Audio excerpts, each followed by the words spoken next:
Mes chers afronobles, comment ne pas vous parler du discours que le grand frère Kerry James a récemment tenu à l'occasion de la cérémonie des flammes.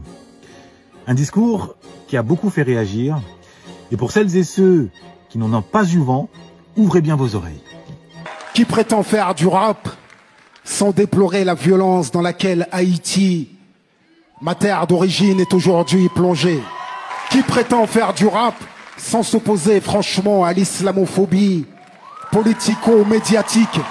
Enfin, qui prétend faire du rap sans crier haut et fort, avec la détermination la plus totale et sans trembler, qu'il se dresse du côté des Palestiniens quand ils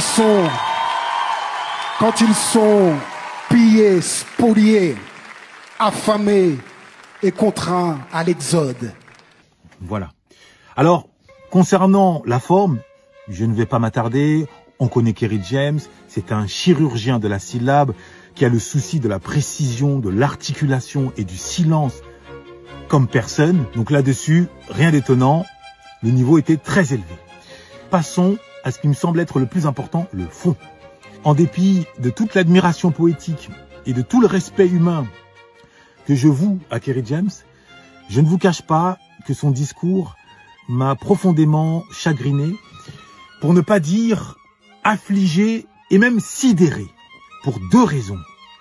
Première raison, il invite les rappeurs à prendre position sur les drames qui secouent la planète, d'Haïti à Gaza, en passant par la France, sans pour autant inciter ces mêmes rappeurs à prendre position contre le drame qui sévit au sein même de notre maison, au sein même de notre communauté, à savoir la Kaira attitude, la ghetto attitude, l'autodestruction attitude. Faut-il rappeler le nombre de morts qui chaque année sont envoyés au cimetière en raison de cette identité ghetto?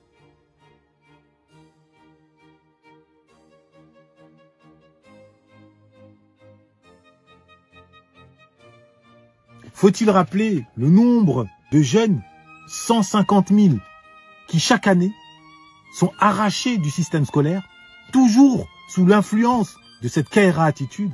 Pour le dire autrement, Kerry James incite les rappeurs à porter une critique sans les inciter à porter ce qu'il y a pourtant de plus important encore que la critique, à savoir l'autocritique.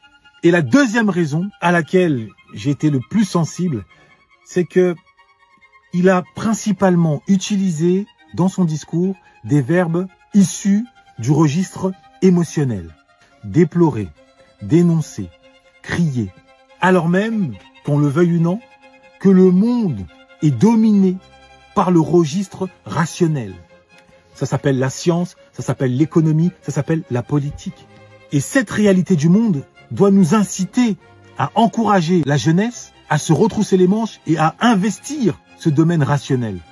La dimension émotionnelle, manifester, dénoncer, blâmer, n'a aucun pouvoir sur la marche du monde. C'est déplorable, mais c'est ainsi. La morale n'exerce de pouvoir qu'au sein d'un foyer, qu'au sein d'une maison. Elle est incarnée par des parents. Mais dès lors que l'on sort de là, son pouvoir est limité. Son pouvoir ne pèse pas lourd face au pouvoir économique, académique, politique. Un docteur, un juge, un général d'armée, un ministre aura toujours plus de pouvoir, d'influence qu'un chauffeur Uber, qu'un vigile, même si c'est le vigile qui a raison sur le terrain de la morale. Où va-t-il être entendu? À quel moment son propos va-t-il pouvoir peser?